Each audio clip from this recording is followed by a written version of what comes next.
அறிவும் ஆன்மீக நாமம் அன்பர்களுக்கு என்னுடைய பணிவான நமஸ்காரம். இன்னைக்கு நம்ம பார்க்க போகிறது சிவராத்திரியை பற்றி தான்.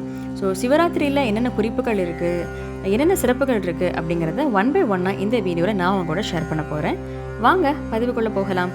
சிவராத்திரி, சிவன் ராத்திரி அப்படின்னா சிவன்னா மங்களம், ராத்திரி அப்படின்னா இரவு, மங்களகரமான இரவு அப்படிங்கிறதான் சிவராத்திரியினுடைய அர்த்தம்.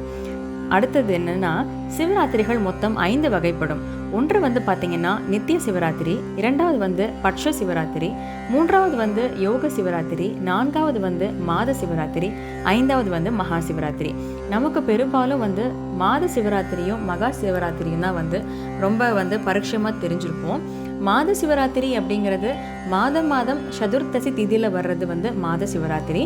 அதே மாதிரி மகா சிவராத்திரி அப்படிங்கிறது மாசி மாதம் சதுர்த்தசி திதியில் வர்றது மகா சிவராத்திரி. எப்படி நம்ம ஏகாதசி, வைகுண்ட ஏகாதசி சொல்கிறோம், அதே மாதிரி சிவராத்திரி மகா சிவராத்திரி அப்படின்னு சொல்கிறோம். ஸோ அப்போது நம்ம வருடத்தில் உள்ள அனைத்து சிவராத்திரி காலங்களை வழிபட்ட புண்ணியம் அப்படிங்கிறது இந்த மகா சிவராத்திரியில் சிவபெருமானை வழிபட்டால் நமக்கு கிடைக்கும் அப்படின்னு சொல்லப்பட்டிருக்கு.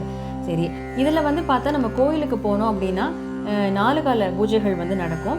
அதில் துரிய சந்திய வேளைன்னு சொல்லுவாங்க. அதாவது இரவு 12 மணிக்கு மேலே, அதாவது 3ஆம் கால பூஜை அப்படிங்கிறது மிகவும் சிவபெருமானை வழிபடுவதற்கு உகந்த நேரம் அப்படின்னு சொல்லப்பட்டிருக்கு. இந்த நாளில் என்ன நடந்ததுன்னு பார்த்தீங்கன்னா, சிவபெருமானுக்கும் பார்வதி தேவிக்கும் திருமணம் நடைபெற்ற நாள் அப்படிங்கிறது சிவராத்திரி. அது மட்டும் இல்லாமல் அன்று இரவு சிவபெருமான் ஆனந்த தாண்டவம் ஆடியதாக சொல்லப்பட்டிருக்கு. தேவர்களும் அசுரர்களும் அமிர்தம் பெறுவதற்காக பார்க்கடலை கடையும் பொழுது முதல்ல கொடிய விஷமான ஆலகால விஷம்தான் வந்தது. இந்த விஷம் உலகத்தில் உள்ள உயிர்கள் அனைத்தையும் அழிக்கும் அப்படிங்கிறதுனால சிவபெருமான் அந்த ஆலகால விஷத்தை அருந்தி அவருடைய தொண்டையில நிறுத்தினாரு.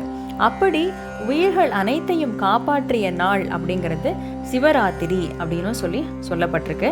அன்னைக்கு சிவபெருமான் அப்படிங்கிறவரை நீலகண்டன் அப்படின்னு சொல்லியும் அழைச்சாங்க.